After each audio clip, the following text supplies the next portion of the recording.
Oke, kita masuk ya. Nah, di sini kita lihat data yang tadi ya tentang durian, mangga, dan jeruk. Nah, tadi nilainya masih untuk durian dan durian kan 1. Durian dengan mangga 1/7.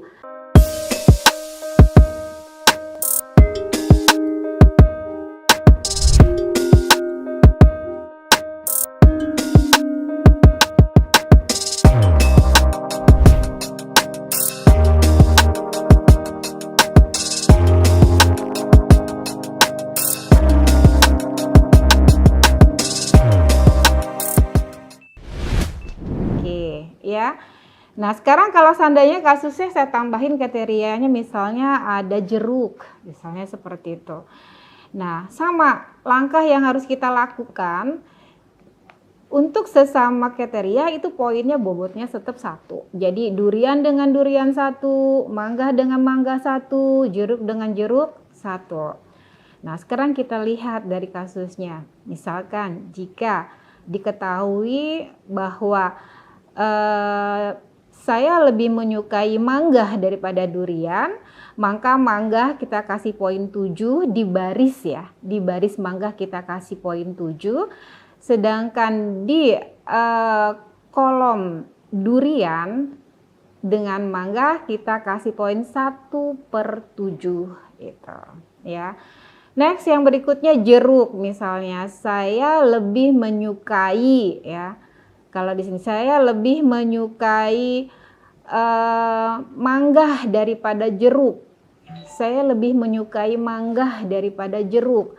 Maka baris mangga kita kasih nilai 2, sedangkan di kolom jeruk kita kasih 1/2 seperti itu. Dan seterusnya ya. Jadi ini adalah pengisian daripada nilai untuk kriteria. Penilaian ini nilai angka 1 dan 7 kita dapatkan dari hasil nilai yang tadi skala perbandingan berpasangan, tapi hasilnya berdasarkan hasil dari survei ya. Nah, misalkan nih kita sudah dapat datanya semua. Kita akan masuk ke tahapan berikutnya, yaitu tahapan sintesis. Sebelum kita masuk ke tahapan sintesis, kita harus tahu dulu apa sih sintesis itu. Bahwa di sini sintesis memperoleh prioritas secara keseluruhan. Maka pertimbangan-pertimbangan terhadap perbandingan berpasangan perlu disintesiskan dalam langkah pertama. Kita harus menjumlahkan nilai-nilai dari setiap kolom pada matriks. Jadi tadi kan sudah dapat tuh ya kita kolomnya dalam bentuk matriks. Kita jumlahkan dulu nilai-nilai dari setiap kolom pada matriksnya. Setelah kita jumlahkan, baru kita masuk ke tahapan yang kedua, yaitu membagi setiap nilai dari kolom dengan total kolom yang berpasangan untuk memperoleh nilai normalisasi dari suatu matriks gitu. Dan yang ketiga, setelah itu kita menjumlahkan nilai-nilai dari setiap baris dan membaginya dengan jumlah elemen untuk mendapatkan nilai rata-rata. Ini adalah tahapan di dalam sintesis. Nah, kita bisa menggunakan toolnya untuk penghitungan ya, dengan menggunakan Excel boleh, silakan untuk membantu ya sebelum nanti dituangkan ke dalam bahasa pemrograman ya, sehingga nanti hasilnya begitu dibuatkan program harus sesuai dengan hitungan kita secara manualnya seperti itu. Oke, kita masuk ya. Nah, di sini kita lihat data yang tadi ya tentang durian, mangga, dan jeruk. Nah, tadi nilainya masih untuk durian dan durian kan 1. Durian dengan mangga 1/7. Durian dengan jeruk kan tadi 5 ya. Mangga dengan durian poinnya 7. Mangga dengan mangga itu 1. Mangga dengan jeruk itu 2.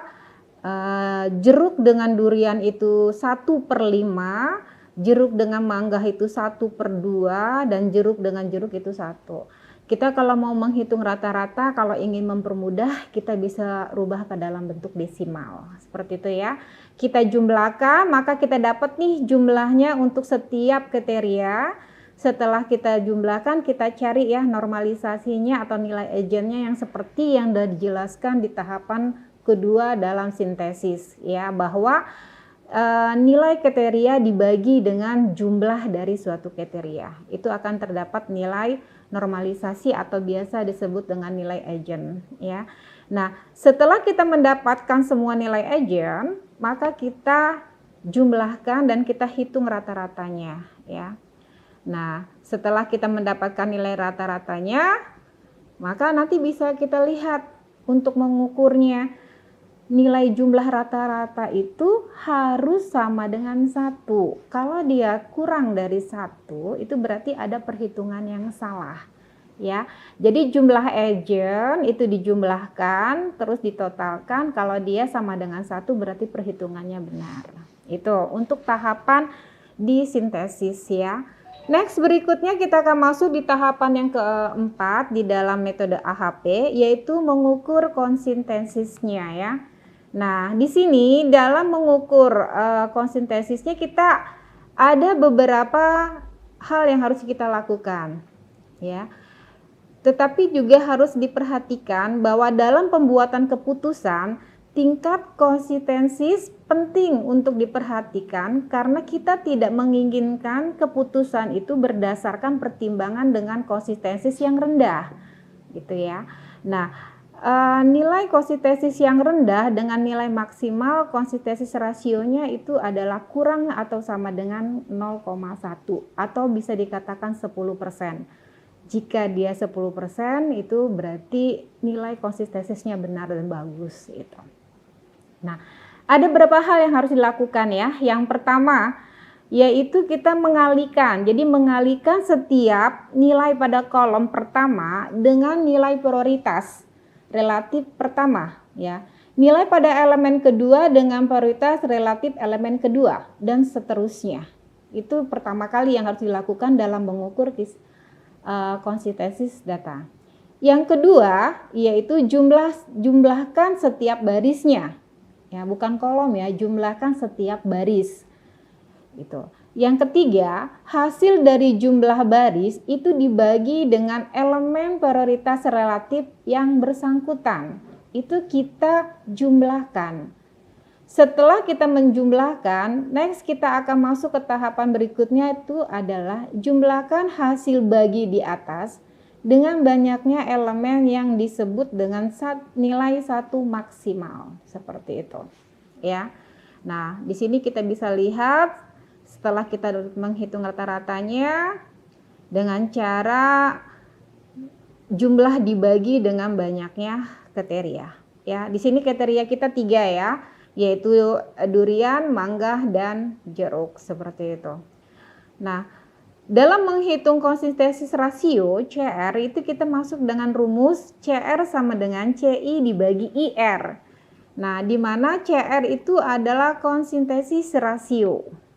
Ya, dan CI itu adalah konsistensis indeks, sedangkan IR adalah indeks random konsistensis.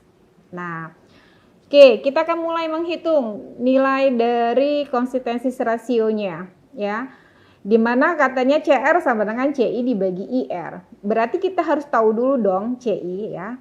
CI konsistensis indeksnya. Nah, dalam mencari nilai CI itu ada rumus, yaitu lambda maksimal dikurangin N dibagi dengan N-1. Nah, di mana N ini adalah banyaknya elemen ya tentunya. Oke, kita lanjut bahwa di sini kita jumlahkan semuanya, jumlah durian dikalikan dengan rata-rata durian ditambah dengan jumlah mangga dikalikan rata-rata mangga ditambah dengan jumlah jeruk dikalikan rata-rata jeruk ya, dikurangin dengan N. N adalah banyaknya elemen. Elemennya ada 3, berarti dikurangin dengan 3. Dibagi dengan N-1 ya. N-nya 3 dikurang 1 berarti 2 ya, itu.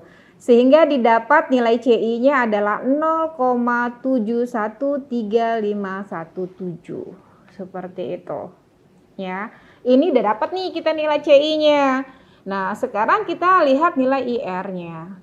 Nah, IR ini adalah daftar indeks random konsisten ya. Jadi sudah ada nilai randomnya dari suatu IR. Jadi kita tinggal menggunakan saja.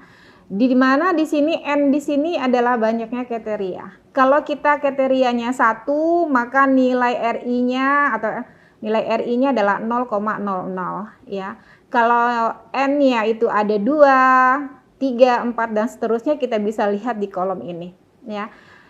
N itu adalah banyaknya elemen atau banyaknya kriteria, jangan sampai lupa. Nah, tadi kita kriterianya berapa? 3 ya, jeruk, mangga, dan durian. Berarti kita lihat N sama dengan 3, maka RI-nya berapa itu? 0,558. Nah, jadi kita tinggal masukkan ya. Karena CI kita sudah dapat, IR-nya sudah dapat, maka kita akan dapatkan CR-nya. Maka kita akan bagi ya. Jadi 0,71351 dibagi dengan 0,58. Hasilnya adalah 1,2302. Ya. Dilihat CR-nya ternyata hasilnya kurang sama dengan dari 0,1 atau melebihi dari 10%. Sehingga bisa kita simpulkan apa ini? Oh, ini datanya kurang konsisten itu. Berarti apa? Ada kesalahan. Mungkin kesalahan dalam survei, dalam observasi ya seperti itu, atau juga bisa kesalahan dalam perhitungan. Karena nilainya tidak konsisten itu. Ya, untuk konsistensinya ini adalah sangat rendah seperti itu. Ya. Oke, sampai di sini kira-kira ada yang ingin ditanyakan? Kalau ada yang ingin ditanyakan, itu nanti kita akan masuk ke sesi berikutnya. Ini ada contoh latihan yang bisa dikerjakan. Silakan dikerjakan. Next di pertemuan berikutnya kita akan bahas materi ini. Baik.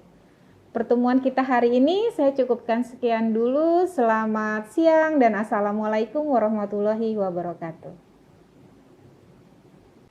Terima kasih sudah menyaksikan video pembelajaran ini. Jangan lupa like, komen dan subscribe, serta nyalakan tanda loncengnya agar kalian tidak ketinggalan informasi update lainnya.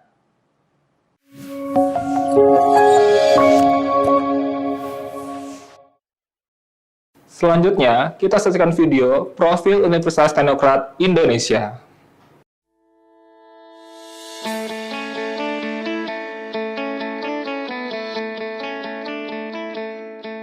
Lampung, the Treasures of Sumatra, is a province that becomes the gateway to the Sumatra Island.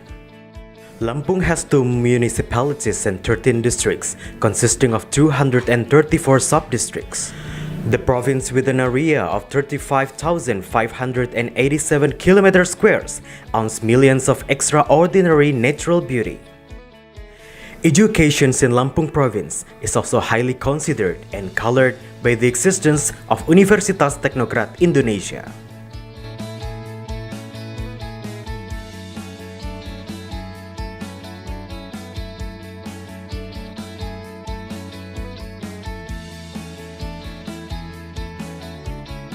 Universitas Teknokrat Indonesia has 3 faculties and 12 study programs. Faculty of Engineering and Computer Sciences with the 6 study programs: Electrical Engineering, Civil Engineering, Computer Engineering, Information Technology, Informatics, and Information System. Faculty of Economics and Business with 2 study programs: Management and Accounting. Faculty of Arts and Educations with 4 study programs: English Literature, Mathematics Education, English Educations, and Physical Education. Universitas Teknokrat Indonesia believes that education is the key to the advancement of a nation. Universitas Teknokrat Indonesia commits to produce and develop future leaders through the education of quality characters. This receives a very good reception and trust from the community, which is marked by an increasing interest in students from year to year. The students and lecturers have lots of achievements and awards. Also, our quality is recognized by National Accreditation Board for Higher Education and many international collaborations. Universitas Teknokrat Indonesia also prepares the students to face the globalization's era through the use of digital technology. Universitas Teknokrat Indonesia has a number of representative facilities provided to support the learning process, such as comfortable classroom, laboratories, information technology, and the internet.